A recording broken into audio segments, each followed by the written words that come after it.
Na aula de hoje, vamos estudar sobre vozes verbais. A voz verbal indica como o verbo se apresenta e ela pode ser ativa, passiva ou reflexiva. Na voz ativa, vocês vão observar que o sujeito age, ele é agente da ação. Então aí nós temos Thaís ama Benício. Ó, Thaís ama Benício. Para saber quem é o sujeito, eu faço a pergunta: quem é que ou o que é que? Nesse caso, eu vou perguntar: quem é que ama Benício? Thaís. Então, Thaís é o sujeito. E quando a gente diz Thaís ama, Thaís está agindo ou está sofrendo a reação verbal?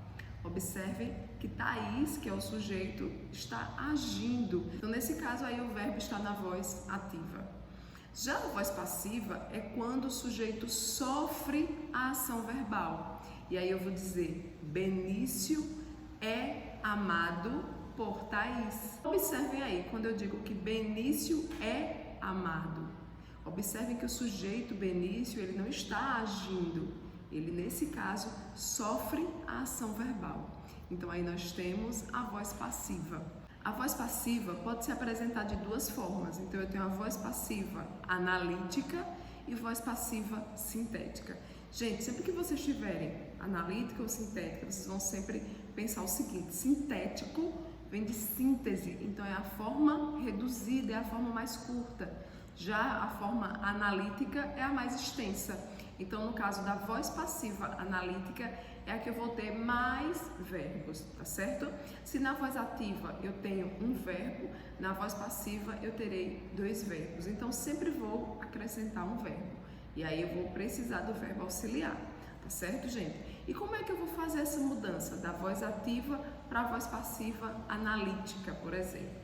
Então, vocês vão precisar do sujeito, né, que nesse caso aí, vamos usar o mesmo exemplo, o sujeito aí é Thaís. Nós precisamos do verbo na voz ativa, que é ama, né, o verbo amar aí, Thaís ama.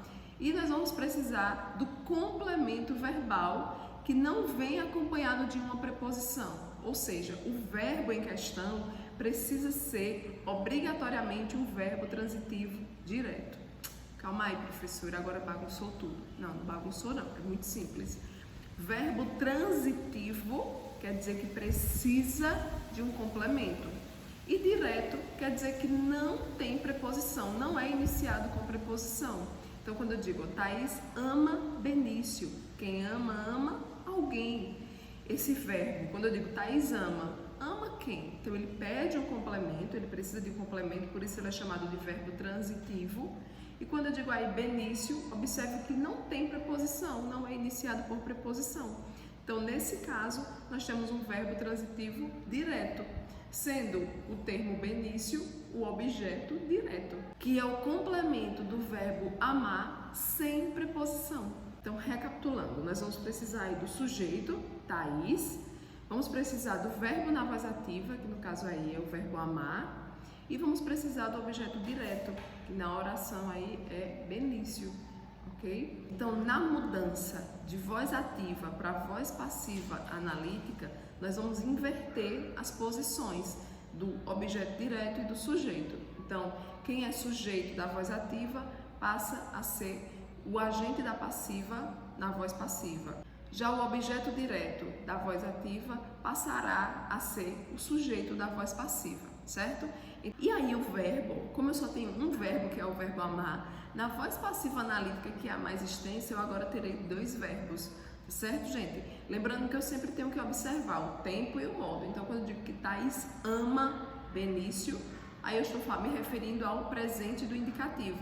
Então, o verbo auxiliar também vai ficar no presente do indicativo. Aí, nesse caso, vai ser o verbo ser. O verbo ser no presente do indicativo, né? E o principal aí, que vai ser o verbo amar, ele vai ficar no particípio, tá certo, gente? Então, aí eu vou dizer o seguinte agora, ó, vou pegar o objeto direto, que é Benício, passará a ser o sujeito, então eu vou dizer agora Benício. Então, o verbo ser no presente do indicativo, né? Eu vou dizer Benício é, né? O verbo principal aí, que é o verbo amar, no particípio, então Benício é amado. E Thaís, que é o sujeito da voz ativa, agora passa a ser o agente da passiva, tá? E aí lembrando que o agente da passiva vem acompanhado por uma preposição, que normalmente é a preposição por. E aí eu vou acrescentar por Thaís. Benício é amado por Thaís. Muito tranquilo. Outro exemplo. O pedreiro construiu a casa em 2 dias. Eu coloquei esse exemplo aqui para vocês perceberem que tem mais informações além do sujeito, verbo e complemento do verbo, né? Nesse caso aí, em 2 dias. A gente não vai precisar dessa informação, a princípio. Então, quais são os elementos dos quais eu vou precisar para fazer essa mudança da voz ativa para passiva? Como eu disse anteriormente, eu preciso sujeito, verbo e objeto direto, que é o complemento do verbo sem a preposição. Então, aí nesse caso, o pedreiro construiu a casa em 2 dias. Quem é que construiu a casa? O pedreiro, é o sujeito da oração. E aí nós temos o verbo construir. Quem constrói, constrói algo ou alguma coisa. Então, observe que é um verbo transitivo direto. Então, eu posso sim fazer a mudança da voz ativa para a voz passiva, tá? Então, o pedreiro construiu. Então, aí nós temos o verbo da voz ativa. Construiu o quê? A casa, tá? Nesse caso, a casa aí é o complemento do verbo que não vem iniciado por preposição, então nós temos o objeto direto. Então, essas são as informações das quais eu preciso para fazer a mudança. As informações que nós temos a mais, a gente deixa reservada e depois é só repeti-las, tá certo? Então, vamos lá. Então, eu vou pegar aqui o objeto direto, que é a casa, e vai passar a ser o sujeito, não é isso? Então, a casa. Observe que quando eu digo que o pedreiro construiu, o verbo construir na voz ativa está no pretérito perfeito do indicativo. Quem não lembra aí esse assunto de tempos e modos verbais, nós temos um vídeo aí sobre isso, tá? Então, nós temos aí construiu, pretérito perfeito do indicativo. E aí eu vou colocar lá embaixo, a casa foi construída. No caso aí, quem é que construiu na voz ativa? O pedreiro. Então, agora ele vai passar a ser o agente da passiva. Então, aí vocês observem que o sujeito, ele inicia com o artigo, o pedreiro, né, na voz ativa. Então, ao passarmos para a voz passiva, eu preciso trazer todo o sujeito, o pedreiro. Quando eu faço a junção aí, a contração de por mais o, nós teremos aí pelo. Então, eu vou dizer que a casa foi construída pelo pedreiro. E aí eu tenho aquela informação que ficou ali sobrando, que é em 2 dias. Aí eu vou só repeti-la. A casa foi construída pelo pedreiro em 2 dias. Muito tranquilo. Então, essa é a voz passiva analítica. Já a voz passiva sintética é mais curta. Então, eu preciso apenas de um verbo, mas agora ele vem acompanhado da partícula se, né? Que é chamada de partícula apassivadora. Então, como é que eu vou transformar agora em voz passiva sintética? Então, agora é bem mais simples, tá? Porque eu só preciso do sujeito, no caso, o sujeito da voz passiva, tá? Se o verbo está na voz passiva, eu preciso do sujeito da voz passiva. Então, quando eu digo, por exemplo, Thaís ama Benício, então aí é a voz ativa. O sujeito da voz ativa é Thaís, mas quando a gente faz a transposição para a voz passiva, o sujeito passa a ser Benício. Então, ele vai permanecer na voz passiva, tá? Então, eu preciso desse sujeito que é Benício, a gente guarda essa informação aí. E eu preciso do verbo transitivo direto somado aí a partícula apassivadora, que é a partícula se. Então, aí eu vou pegar o verbo no mesmo tempo e no mesmo modo verbal, que nesse caso aí é presente do indicativo, acrescento a partícula se e coloco em seguida o sujeito. Então, eu vou dizer ama-se Benício. E a voz passiva sintética não necessita de um agente da passiva, tá? Então, nesse caso, eu vou ter apenas verbo transitivo direto, partícula passivadora e sujeito. Então, ama-se Benício. A mesma coisa em relação ao verbo construir. A casa foi construída pelo pedreiro em 2 dias. Então, eu só preciso aí do sujeito da voz passiva, que é a casa, e o verbo construir, que está no pretérito perfeito do indicativo. Então, eu vou dizer, construiu-se a casa.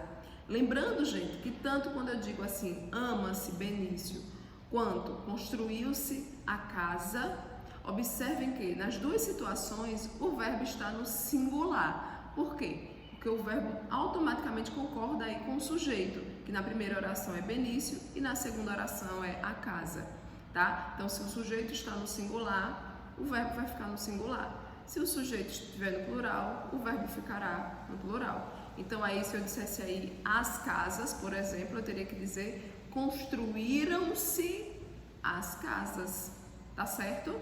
Muito tranquilo. E temos, por fim, a voz reflexiva. Então, nesse caso, o sujeito é agente e paciente ao mesmo tempo, ou seja, o sujeito age e também sofre a ação que foi praticada por ele, tá certo? Então, quando eu digo assim, Thaís ama-se, quem é que ama Thaís? Ela ama quem? Ela mesma. Então, observem que aí o sujeito age e sofre a ação que é praticada por ele mesmo. Percebem aí? Muito simples. Dentro da voz reflexiva, nós temos a voz recíproca, que é a voz reflexiva recíproca. Ou seja, nesse caso, eu preciso de mais de um sujeito. E aí eu vou dizer, por exemplo, Thaís e Benício amam-se. Então, observem que aí eu tenho mais de um sujeito. Quem é que amam-se? Thaís e Benício. Então, observem que nesse caso, e eles amam quem? Eles mesmos, mas aí por que reciprocidade? Porque no caso, a ação que Thaís pratica, quem está sofrendo aí é Benício e vice-versa, tá certo, gente? Então aí nós chamamos de voz reflexiva recíproca, que lembra muito a reciprocidade, tá certo? Então eu vou ter aí mais de um sujeito agindo simultaneamente, tá certo, gente? Então, os amigos abraçaram-se, então um abraçou o outro simultaneamente, ok? Aí é a reciprocidade. Muito simples. E com isso finalizamos a aula de hoje. Beijinhos!